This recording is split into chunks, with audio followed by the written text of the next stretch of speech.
Hola, ¿cómo están? Un saludo cordial. Espero se encuentren bien. No se olviden, quédense en casa. Vamos a continuar entonces con la enfermedad cardíaca valvular. Y esta vez nos vamos a referir a la insuficiencia mitral. La anterior clase hemos visto la estenosis mitral. Ahora vamos a ver la insuficiencia. La insuficiencia mitral es una enfermedad que se caracteriza por la incompetencia de la válvula mitral, permitiendo un reflujo de sangre del ventrículo izquierdo a la aurícula izquierda.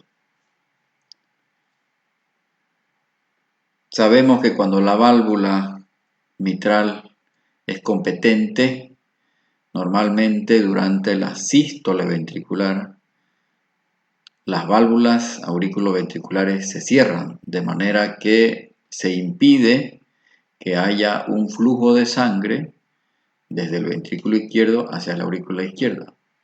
Pero como en este caso hay una incompetencia de la válvula mitral, hay un reflujo anormal de sangre, un jet de regurgitación desde el ventrículo izquierdo hacia la aurícula izquierda durante la sístole ventricular. Esto se debe a un cierre inadecuado de las valvas que permiten un flujo retrógrado hacia el atrio izquierdo. Casi la mitad del volumen regurgitante es eyectado al atrio izquierdo antes de que se abra la válvula aórtica. Por lo tanto, el ventrículo izquierdo va compensando, aumentando su precarga. Cuando se le hace una ecocardiografía a los enfermos, los volúmenes de fin de diástole están aumentados. Se genera lo que se llama una hipertrofia de tipo excéntrica y hay dilatación de las cámaras izquierdas. A la larga, el paciente que tiene una insuficiencia mitral va a entrar en lo que se llama insuficiencia cardíaca crónica secundaria a una sobrecarga de sangre, a una sobrecarga volumétrica. ¿Cuál es la etiología de la insuficiencia mitral? Aquí existe una gran diferencia en relación a la estenosis mitral. Cuando hablamos en la anterior clase de estenosis mitral, solamente hablamos de una forma crónica. En cambio, la insuficiencia mitral puede presentarse también de forma aguda. Entonces es una gran diferencia. En países desarrollados, países del occidente, una de las principales causas de insuficiencia mitral es la degeneración mixomatosa de la válvula. Entonces eso se ve en pacientes añosos, mayores de 50, mayores de 60 años. En cambio, en países subdesarrollados como el nuestro, la fiebre reumática sigue siendo la causa más importante.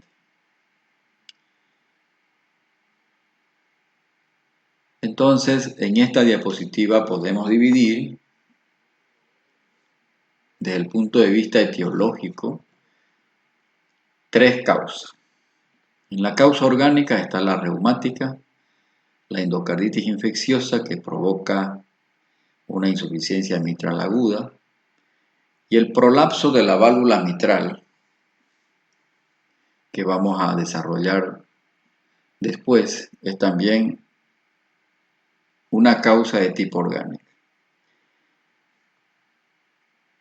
En la causa isquémica, una de las formas más frecuentes de insuficiencia mitral aguda es aquella que se produce en el contexto de un infarto agudo de miocardio.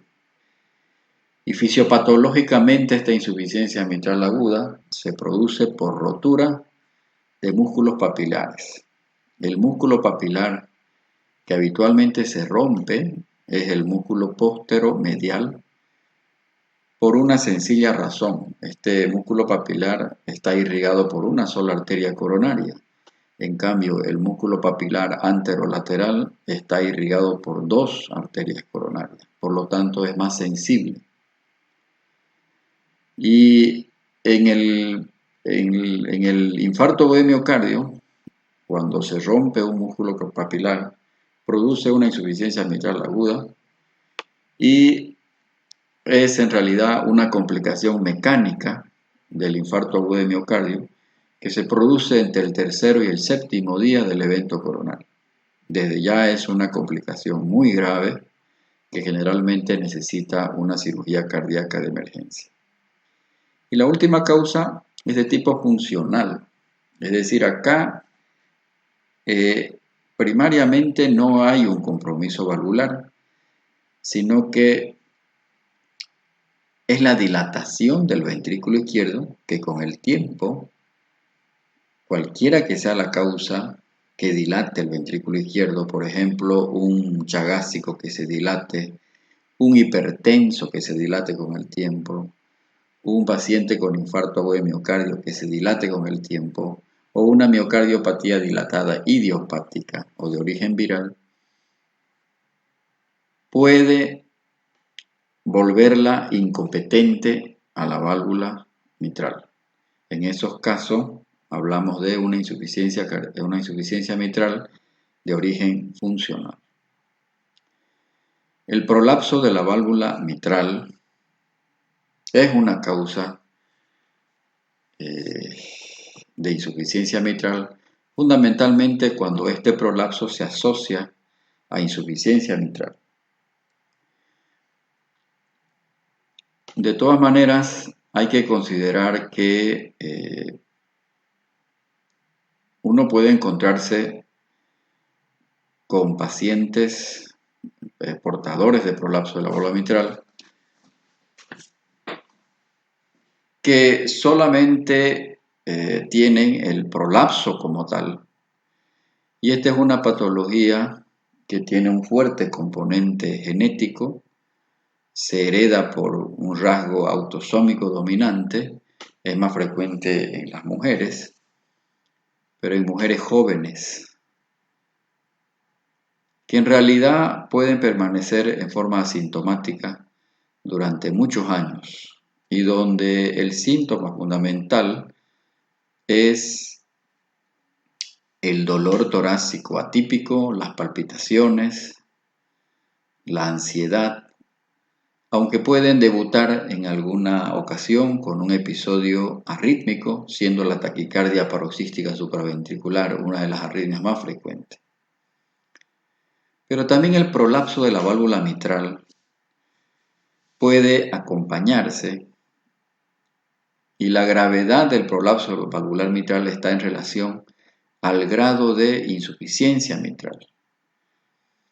Es decir, que el paciente o la paciente que tiene prolapso de válvula mitral y se acompaña de insuficiencia de la válvula mitral, esta insuficiencia mitral es la que agrega riesgo al paciente con prolapso valvular mitral.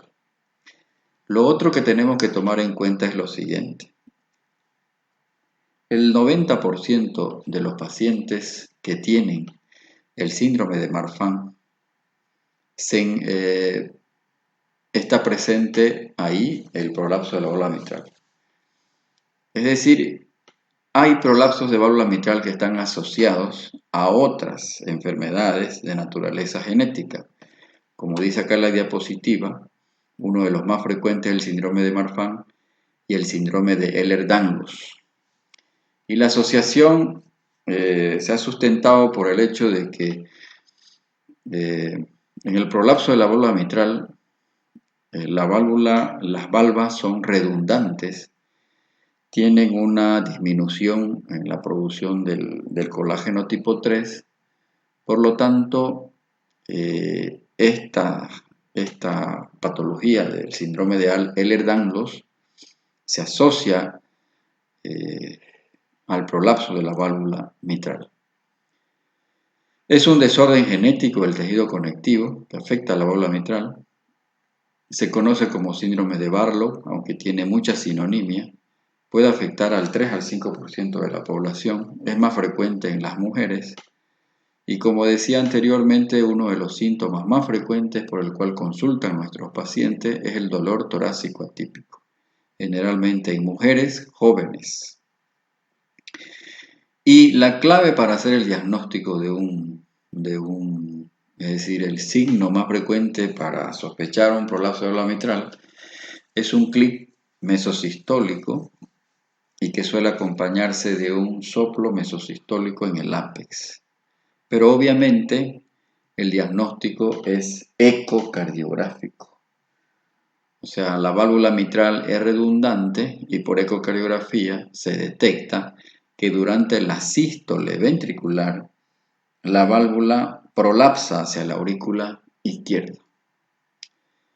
Como decía al principio, los pacientes con insuficiencia mitral se pueden presentar en una forma aguda, que generalmente es secundaria a rotura de un músculo papilar en el contexto de un infarto de miocardio, y la otra forma de presentación es en el contexto de una endocarditis infecciosa.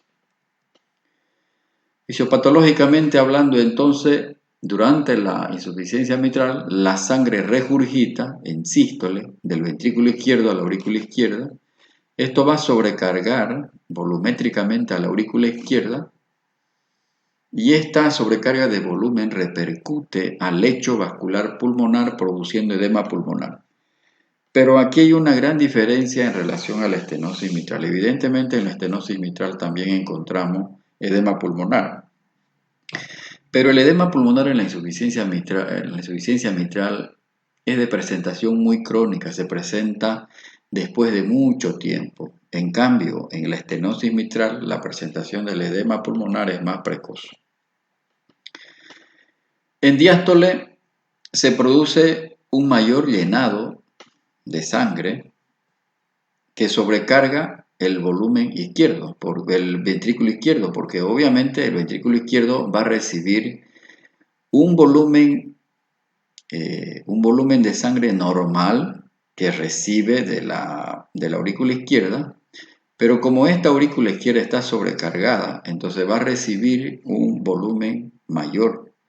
Por lo tanto, el paciente que tiene una insuficiencia mitral va a tener una sobrecarga de volumen de ambas cavidades, el ventrículo izquierdo y de la aurícula izquierda. Esto con el tiempo va a producir una sobrecarga de presión a nivel del ventrículo derecho y aparece la insuficiencia cardíaca derecha, pero generalmente uno los encuentra a los enfermos cuando están todavía, o sea, uno puede encontrarlo a los enfermos todavía cuando están en insuficiencia cardíaca izquierda, cuando se ha agotado la ley de Frank-Starling en ese momento. Entonces, visto de otra forma, por un lado, la insuficiencia mitral provoca una sobrecarga de volumen del ventrículo izquierdo, se va a dilatar el ventrículo izquierdo. Inicialmente, por la hipertrofia excéntrica que tiene el ventrículo izquierdo, se va a mantener el volumen sistólico, pero con el tiempo va a disminuir la contractilidad. Entonces, nosotros vamos a tener a un paciente cuando está en fase dilatada, cuando esa sobrecarga volumétrica se ha agotado la ley de Frank-Starling, lo que vamos a tener es un paciente con un gasto cardíaco bajo, porque no puede eyectar ese volumen aumentado de sangre. Por esa razón estos pacientes tienen una presión arterial baja. Pero también la insuficiencia mitral va a provocar una sobrecarga volumétrica de la aurícula izquierda, aumenta el tamaño de la aurícula izquierda.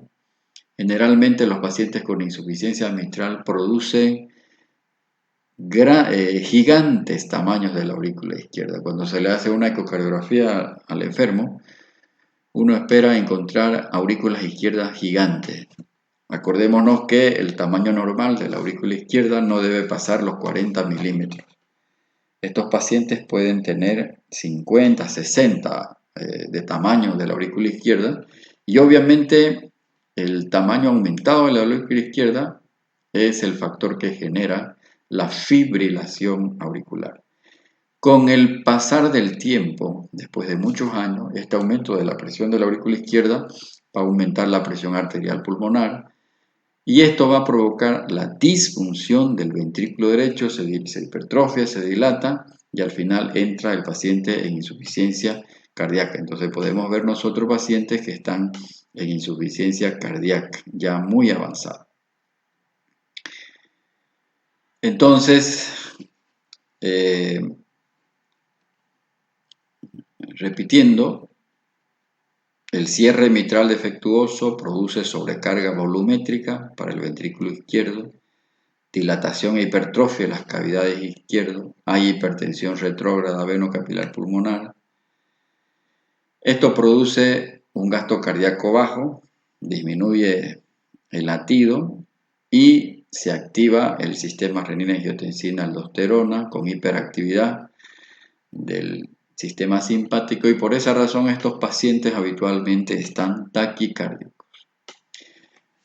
¿Cómo se presentan clínicamente los enfermos con insuficiencia mitral aguda o crónica? Estos pacientes pueden estar durante muchos años en forma asintomática porque esa sobrecarga volumétrica, sobrecarga crónica de presión, produce una hipertrofia excéntrica y mientras la ley de Frank-Starling esté todavía en vigencia, es decir, estos enfermos no tienen síntomas. Los síntomas aparecen cuando los pacientes, en los pacientes que se agota la ley de Frank-Starling, entonces aparece uno de los síntomas más frecuentes es el inicio gradual de la disnea. Es decir, es una disnea de esfuerzo. Los pacientes acusan astenia, adinamia, porque el gasto cardíaco está disminuido, los tejidos están mal oxigenados. Hemos dicho que la insuficiencia mitral puede presentarse en forma aguda cuando se debe a rotura de músculo papilar, a una endocarditis infecciosa, pero la forma más frecuente de presentación es la insuficiencia crónica. Como decíamos anteriormente, en países subdesarrollados la principal causa sigue siendo la fiebre reumática, pero en países desarrollados, después de la estenosis aórtica, es la insuficiencia mitral la segunda valvulopatía más frecuente y la causa generalmente es una degeneración mixomatosa de la válvula mitral.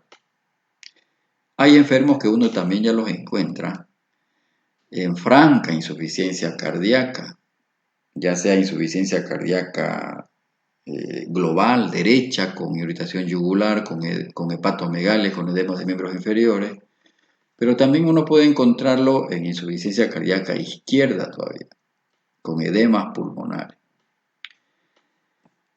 Resulta que también hay enfermos que pueden debutar, que puede ser la carta de presentación, un episodio de endocarditis infecciosa. Yo he visto en mi práctica diaria, he visto unos 3 casos en los que la carta de presentación de la insuficiencia mitral fue la endocarditis. Después de que cuando se le hizo la ecocardiografía a estos enfermos, se detectó, aparte de la vegetación, se detectó que eran pacientes valvulares. Entonces, paciente que tiene historia de fiebre de varios días de evolución y que cuando uno va y lo oculta y tienen un soplo, uno debe pensar que puede existir una insuficiencia de la válvula mitral. ¿Por qué? Porque esa válvula enferma es un caldo de cultivo para los microbios. Entonces, la endocarditis infecciosa puede ser la primera expresión clínica de la insuficiencia mitral.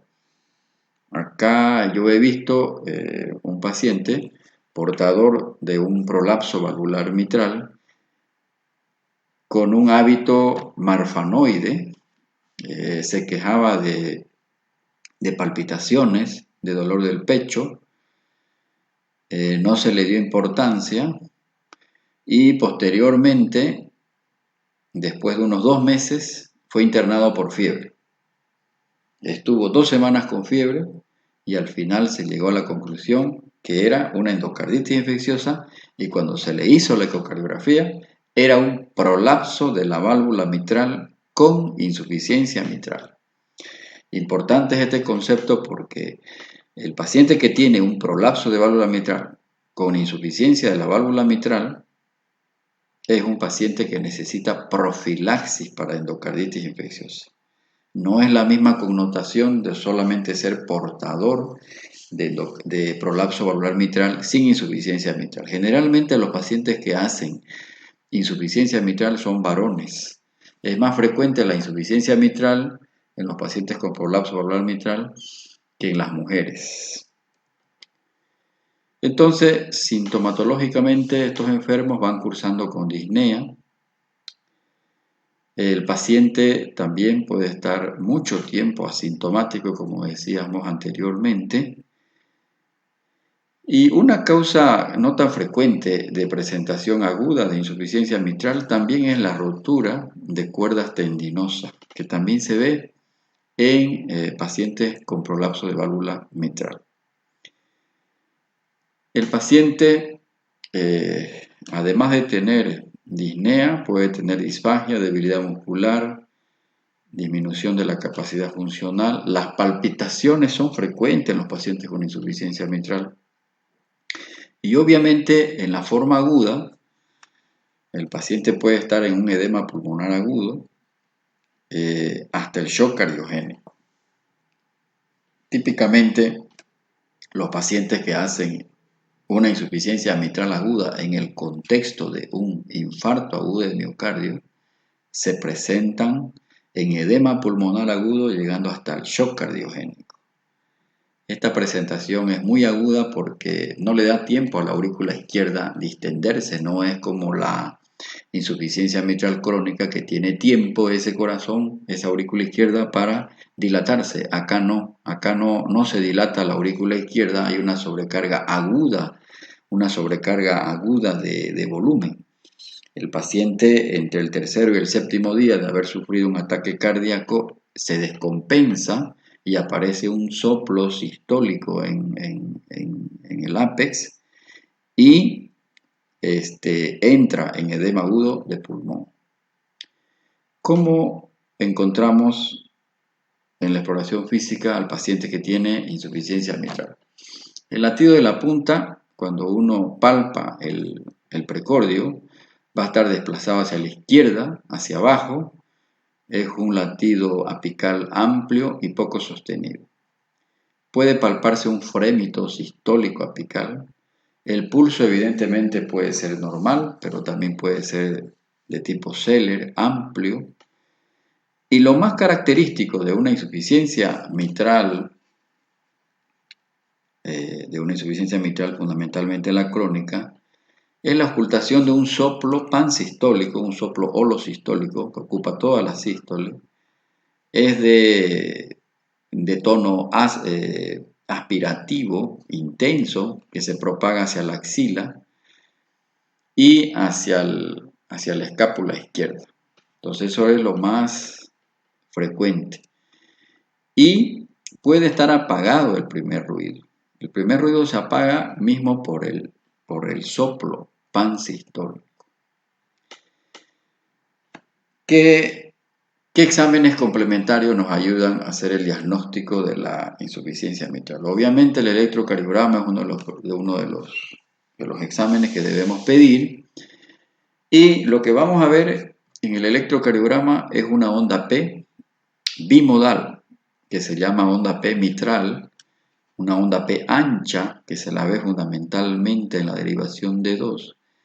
Y en la derivación B1 uno puede ver una onda P bifásica con un componente negativo significativo. Pero también, como la insuficiencia mitral provoca no solamente la sobrecarga de la aurícula izquierda, sino también del ventrículo izquierdo, uno puede ver hipertrofia del ventrículo izquierdo. Entonces las dos cámaras las dos cámaras pueden estar aumentadas. Esta es la onda P bimodal, tiene la forma de una M en la derivación de 2, una onda P bimodal. Eso expresa que hay crecimiento de la aurícula izquierda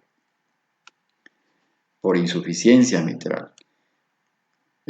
No se olviden que cuando es estenosis mitral, habitualmente la onda P es alta y picuda. No altera mucho la duración de la onda P. La estenosis mitral más produce un aumento en cuanto a la amplitud de la onda P. En cambio, la insuficiencia produce ondas P bimodales, anchas, onda P mitral que se llama. Sin embargo, el paciente también puede estar, cuando es una insuficiencia mitral de larga evolución, como la insuficiencia mitral produce aurícula izquierda gigante, entonces el paciente puede estar en ritmo de fibrilación auricular. Acá se ve los intervalos RR muy irregulares y no hay una onda P que se vea. Estas ondas son ondas de fibrilación.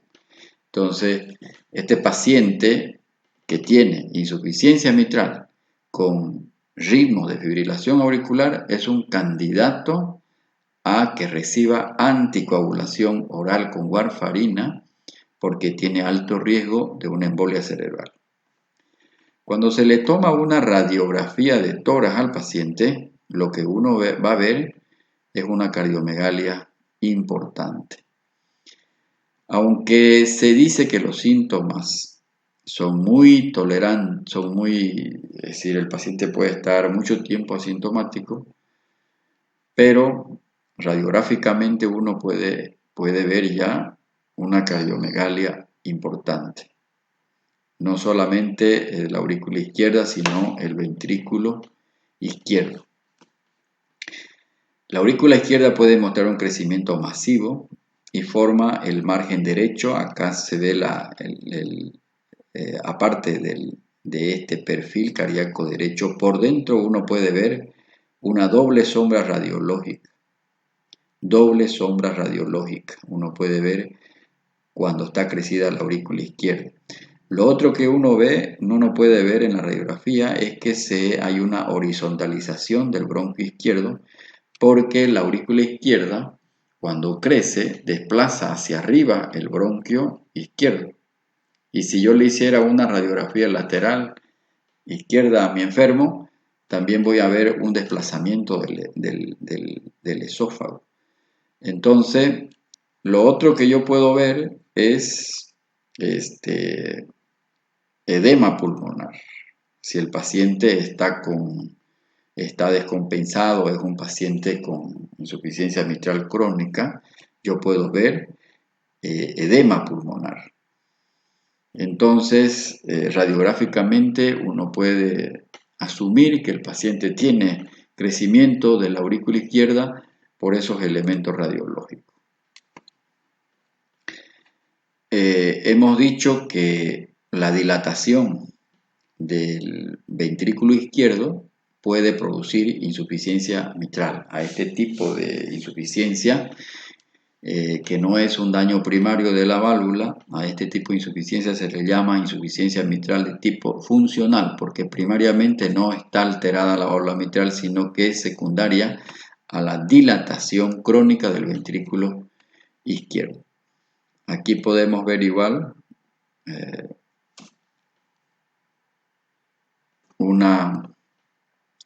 podemos ver dilatación, hay una cardiomegalia, pero obviamente que el diagnóstico con el que se confirma la insuficiencia mitral es a través de la ecocardiografía.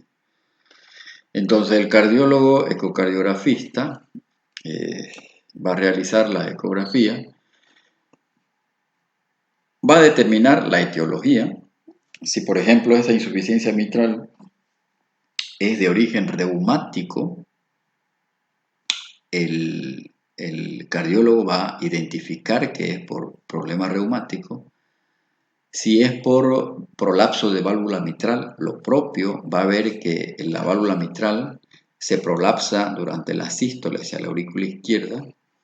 va a cuantificar la gravedad de la insuficiencia mitral a través de la medición de volúmenes, va a valorar la fracción de eyección del ventrículo izquierdo y va a permitir, va a permitir, va a sacar conclusiones si es que ese paciente necesita un reemplazo de válvula mitral o no. Por lo tanto, la ecocardiografía es fundamental.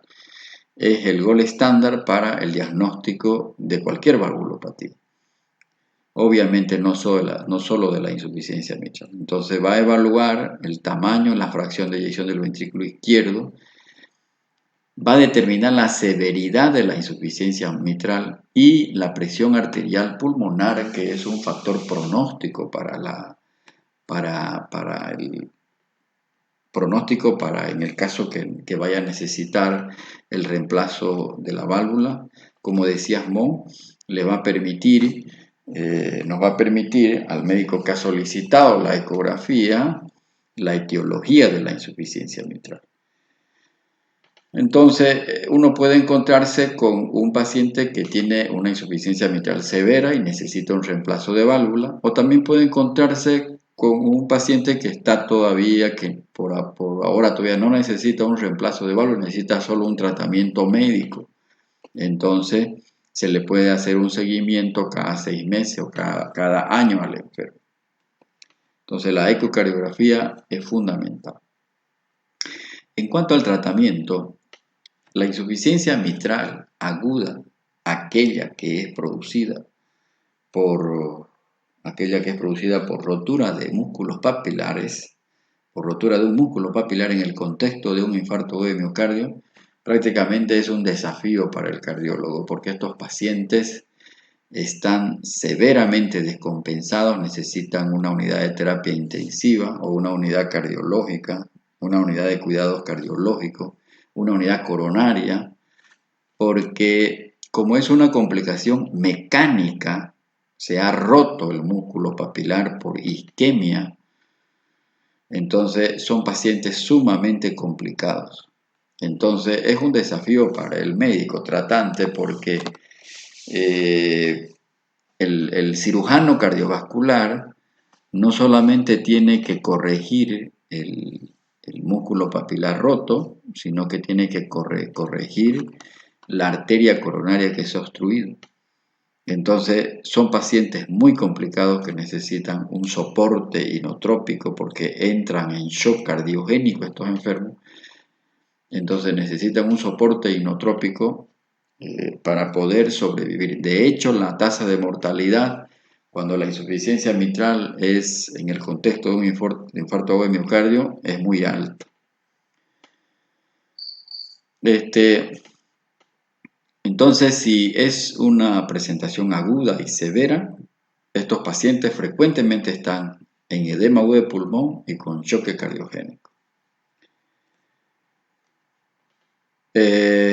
Obviamente es campo del cirujano cardiovascular. Muchas veces la insuficiencia mitral, por la severidad y el rápido desarrollo de la regurgitación mitral, como en el caso de la presentación aguda, que puede ser la isquémica que acabamos de decir por rotura de músculo papilar, o en el contexto de una endocarditis, acá el tratamiento fundamental es la terapia antibiótica. La endocarditis infecciosa es una enfermedad a la que hay que tenerle mucho respeto porque la mortalidad es bastante alta y el tratamiento es bastante prolongado. 1 mes a 2 meses de tratamiento antibiótico es una verdadera urgencia infectológica porque el microbio la puede destruir en forma rápida la válvula. No tiene la misma connotación que una insuficiencia mitral crónica, ya sea de origen reumático o prolapso de válvula mitral. De manera que el tratamiento va a depender en la forma aguda, si es isquémica, generalmente estos pacientes van a cirugía cardiovascular. Si es por endocarditis, estos pacientes inicialmente necesitan terapia antibiótica agresiva, pero si no responden, necesariamente también tendrán que ir a cirugía cardíaca. En cambio, la crónica, el médico tiene tiempo todavía para hacer tratamiento, en el caso que sea de origen reumática o por prolapso de la válvula mitral. Algunas etiologías, como decíamos anteriormente, tienen tratamiento específico. Si es isquémica por un infarto agudo de miocardio, además del tratamiento estándar que yo voy a dar a mi enfermo que está sufriendo el evento coronario agudo, o llevarlo a una revascularización percutánea o quirúrgica, ese es el tratamiento para cuando es isquémica. Estamos hablando de la insuficiencia mitral aguda. Y cuando es por endocarditis, obviamente el tratamiento fundamental y básico es el tratamiento antimicrobiano. Pero si el paciente lo encontramos en insuficiencia cardíaca crónica, ya con clínica de insuficiencia cardíaca crónica, el tratamiento es tratar como a un paciente que está en insuficiencia cardíaca, con inhibidores de la enzima convertidora de angiotensina, inhibidores de los receptores de mineralocorticoides, es decir, la espironolactona, diuréticos si el paciente está encharcado en edema agudo de pulmón, diuréticos de asa como la furosemida,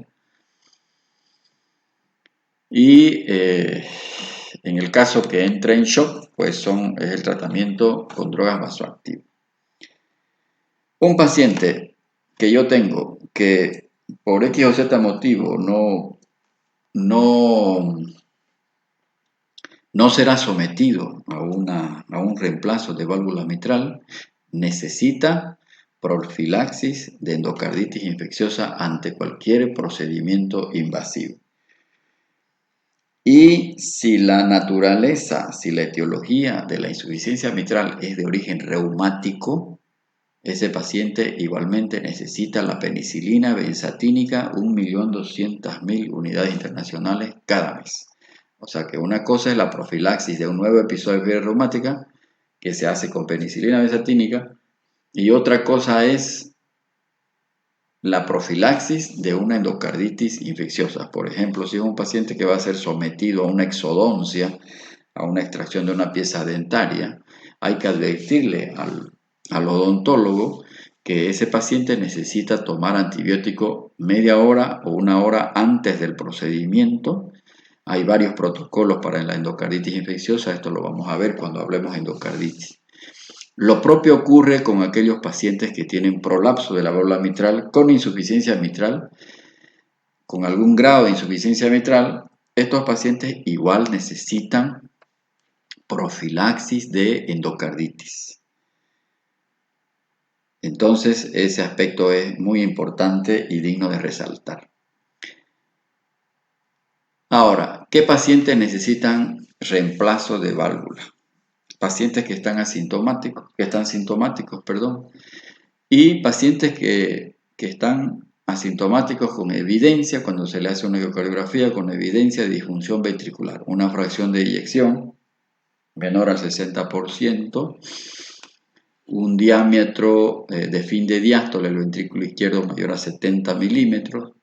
Aquellos pacientes que tienen insuficiencia mitral de origen reumático con gran calcificación necesitan reemplazo. Y un paciente que también necesita reemplazo valvular es aquel que tiene, en el contexto de una insuficiencia mitral aguda, cuando se acompaña de abscesos. Entonces, tres cosas importantes en el paciente en cuanto al tratamiento que tiene insuficiencia mitral. Si es de origen reumático, profilaxis contra nuevo episodio de fiebre reumática con penicilina benzatínica, profilaxis de endocarditis infecciosa, el tratamiento médico de la insuficiencia cardíaca con inhibidores de la enzima convertidora de angiotensina, que esto lo vamos a ver cuando llevemos insuficiencia cardíaca, espironolactona, diuréticos de asa, y el reemplazo de válvula, o sea, la cirugía cardíaca reparativa. Las prótesis valvulares, que como ya hemos dicho, hay prótesis de naturaleza biológica y prótesis de naturaleza mecánica. Entonces, eso ya son, la elección de la prótesis es competencia del especialista. Nosotros acá eh, estamos, estamos viendo